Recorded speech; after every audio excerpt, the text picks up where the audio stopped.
Bienvenue dans 88 images par seconde, où je reviens chaque semaine sur les sorties nationales au cinéma et en VOD. Sundown, un film introspectif qui donne pas toutes les informations de but en blanc au spectateur, mais qui les distille avec talent, donnant au film un autre sens au fur et à mesure que le temps passe. C'est intelligent, car en visionnant le film la première fois, on se fait plusieurs films avant d'arriver au final. Puis en le revoyant, en sachant ce qu'il en est dès le début, on voit un tout autre film. Les acteurs sont bien dans leurs rôles respectifs, la mise en scène arrive aussi bien à représenter les questionnements intérieurs, le sentiment d'urgence, d'oppression, l'impossibilité de communiquer et le temps qui passe, tout en ayant des plans marquants.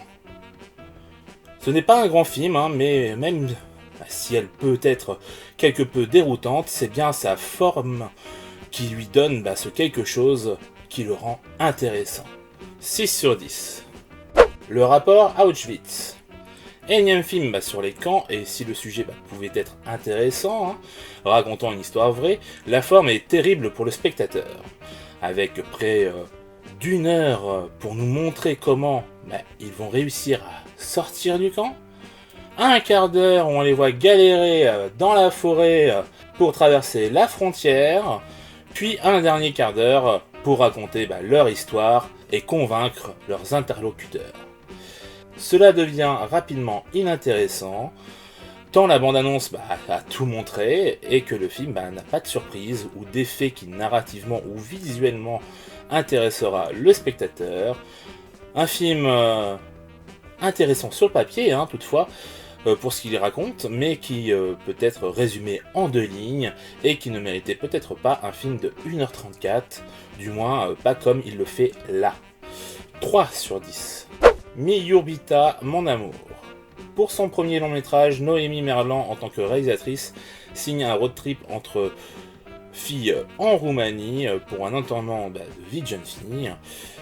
Sur un scénario inspiré en partie de la vie de Gimme Gowacki, acteur principal du film, et de ce qu'il connaît de son peuple, les Gitans.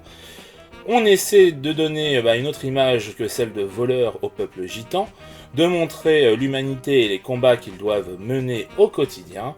Le film est tourné en équipe réduite avec peu de moyens, avec des jeunes techniciens qui sortent tout droit de l'école, des amies actrices de la réalisatrice et des non-professionnels, tout en laissant une grande place à l'improvisation, ce qui donne au film une certaine spontanéité, une vraisemblance et un naturel qui fonctionne à merveille.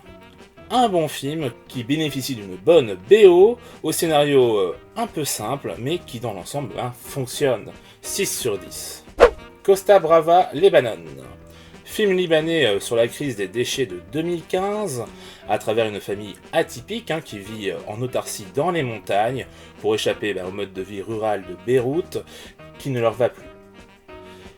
Le film ne traite ces sujets qu'en surface et ne les approfondit jamais.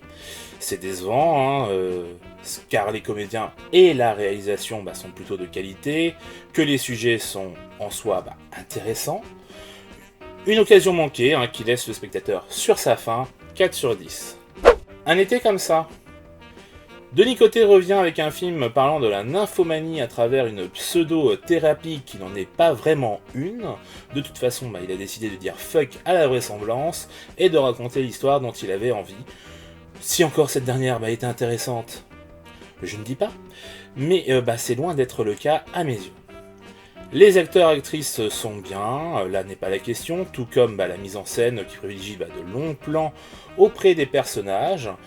Je ne vois pas de but, de finalité, ou même de réels propos.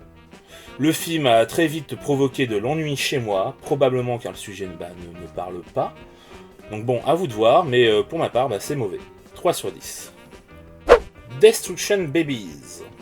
Un film sur la violence gratuite, les différents types de violences que l'on peut rencontrer.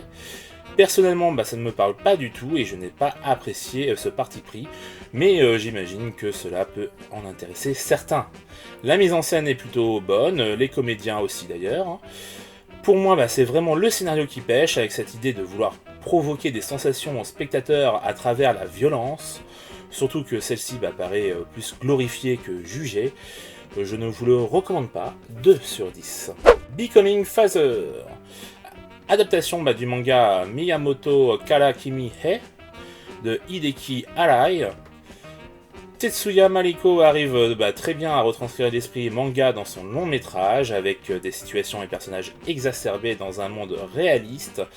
Le film est parfois assez dingue, survitaminé, mais ça fonctionne grâce à une mise en scène efficace et inspirée, des acteurs investis et un scénario qui est bien construit, puis narrativement, c'est bien pensé.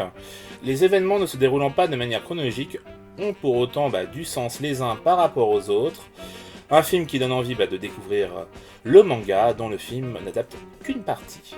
7 sur 10.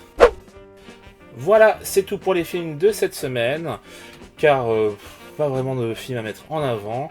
C'est encore une semaine assez moyenne, voire pas très bonne. Donc bref, je vous dis à la semaine prochaine.